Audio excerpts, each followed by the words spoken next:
J'ai dû recommencer l'enregistrement. Il y avait un énorme criquet sur l'écran. Euh, Ce soir, je parle rapidement et sans caméra de Andrew Kirby et de communauté.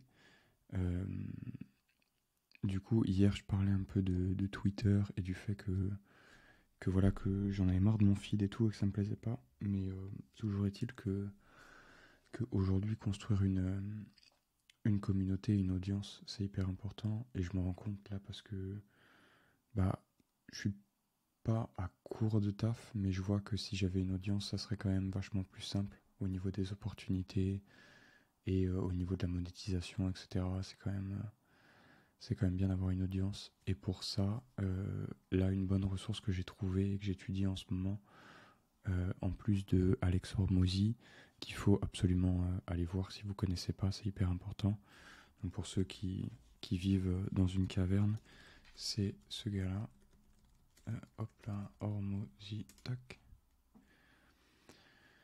Donc ce gars-là, il vient d'offrir son dernier bouquin en ligne et de la donner à tout le monde.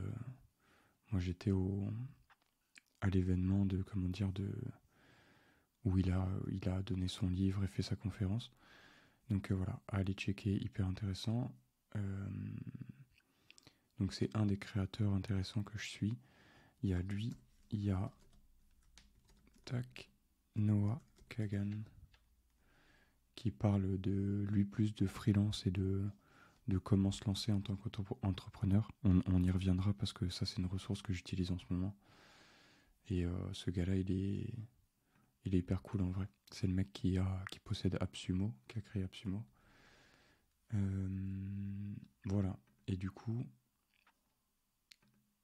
ce que Andrew Kirby il a fait et qu'il conseille de faire, c'est d'avoir, lui, il a son truc sur school.com et c'est une espèce de communauté. Donc lui, il a la sienne, s'appelle Synthesizer School. Et donc dedans, lui, il file ses ressources, etc. Et les gens peuvent partager pour accéder à des choses en plus dans la communauté, peuvent interagir entre eux, etc. Et il disait que le gros point positif de tout ça, c'est le fait que du coup, t'as pas besoin d'être présent tout le temps. Parce que si tu construis une audience en fait qui est basée que autour de toi, bah à partir du moment où tu fais pas de vidéo, où tu t'es pas là, tu fais pas de contenu, bah tu l'as dans l'os parce que bah du coup tout le monde attend après toi et du coup bah si t'es pas là ça s'écroule. Et il disait qu'aujourd'hui c'était beaucoup plus intéressant de créer une espèce de grande fête où t'es l'hôte, mais si t'es pas là par moment, c'est pas grave. Et donc les autres membres interagissent entre eux et peuvent se conseiller. Et c'est un modèle que j'ai vu aussi dans une interview d'un mec qui parlait de, de- du fait qu'il était aujourd'hui il était consultant pour les entreprises en immobilier, mais qu'il avait changé de business model et qu'il faisait il faisait plus en fait du. Je vais essayer de vous retrouver la vidéo. Tac, c'est dans les dernières vidéos de ce gars-là.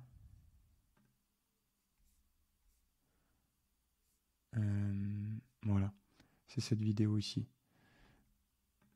Et donc dans cette vidéo, il parle du fait que il a créé un modèle où en fait il crée pas juste du conseil aux entreprises, il a créé une communauté pour les agences pour toutes les agences immobilières avec lesquelles il travaille et comme ça il peut leur partager il peut les connecter entre eux, il partage des sessions de coaching avec tout le monde, etc. Et que du coup en fait ça devient une communauté à laquelle il paye pour adhérer mais mais voilà, qui s'entretient aussi un peu toute seule et qui n'est pas juste basée sur son taf à lui. Et bref, j'ai trouvé ça hyper intéressant. En tout cas, si vous voulez aller voir ce truc-là, du coup, il y a ce post-là, là, Start Here, où il donne un peu la liste des trucs à faire. Donc moi, j'ai commencé par Classroom, je crois. Et voilà la première vidéo où il explique un peu tout le business model. C'est ça, donc c'est hyper intéressant à les regarder. Voilà, je vous laisse avec ces ressources pour ce soir. On verra demain si on continue d'explorer ce sujet-là. Voilà, bonne soirée, ciao.